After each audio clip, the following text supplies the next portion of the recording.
Like most Israelis, I am against the creation of a Palestinian state, and I hope that by the end of this video, you will better understand the Israeli point of view. Before we dive into it, I want to zoom out to talk about the Middle East.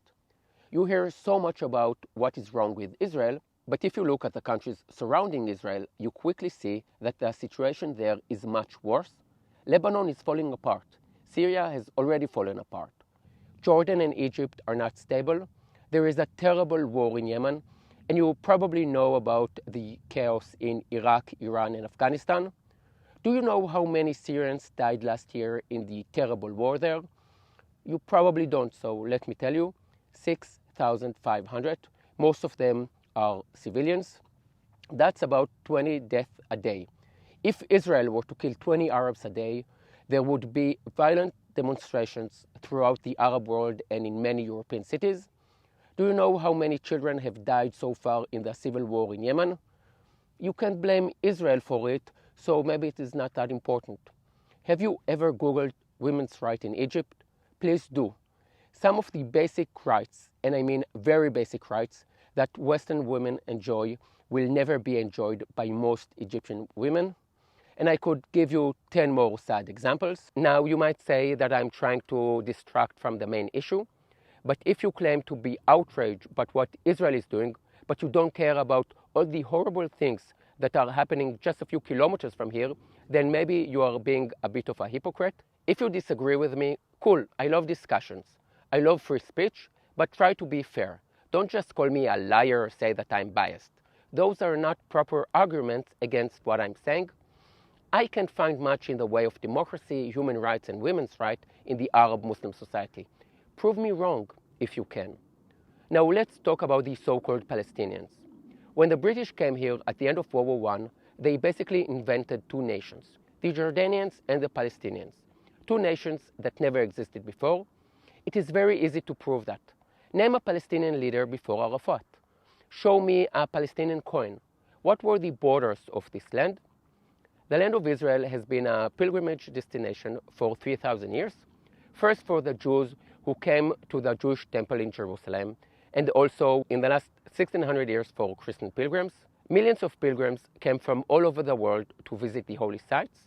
Some of them documented their journey, and over these 3,000 years, no pilgrim ever reported talking to or seeing a Palestinian.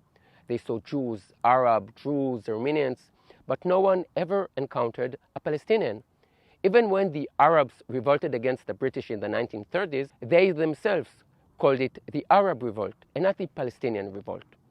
The name Palestina is not an Arab name. It was given to this region after the Jews rebelled against the Romans in 132.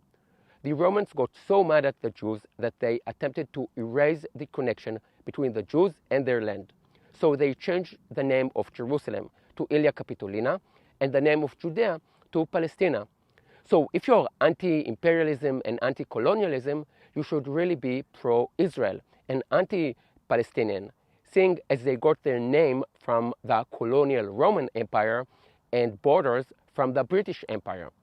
The only true Palestinians are those Muslim, Christians, and Jews who were born under the British mandate. Like my grandmother, she has a Palestinian birth certificate. If you were born after the British mandate, you were either Israeli, Jordanian, or Egyptian. Now you might be saying, okay, fine, but they are still human beings who have the right to define themselves as they see fit, even if they were invented by the British. After all, the colonial powers invented many countries in Africa and the Middle East, and you are of course quite right. They can call themselves whatever they want, but it doesn't give them the right to rewrite history and try to annihilate us. In 1947, the UN proposed that the land be divided into a Jewish state and an Arab state. Again, Arab, not Palestinian. But the Arabs started a war to annihilate the Jews. Luckily, they lost. It is important to clear up another issue here. Up until the war, the Jews had never stolen a single square inch of local Arab land. The Jews bought all the land they settled on until the Arab lost some land in a war that they themselves started. And if you're thinking that many Jews came to Israel as immigrants, you're right, as did the Arabs. Jews arrived by sea, and hundreds of thousands of Arabs from all over the Middle East arrived by land to work for the British. Just as today, millions of Arabs immigrate to Christian countries in Europe for work and a better life. That is exactly what happened in the 30s and 40s in the land of Israel. In Jewish and Christian countries, there is prosperity and work, whereas in most Arab Muslim countries, how can I put it nicely, there is less prosperity. But let's jump to the 50s and the aftermath of the War of Independence and ask ourselves, why didn't the Arabs in the West Bank and Gaza establish their own country back then? They had 19 years to do that, but they didn't do it.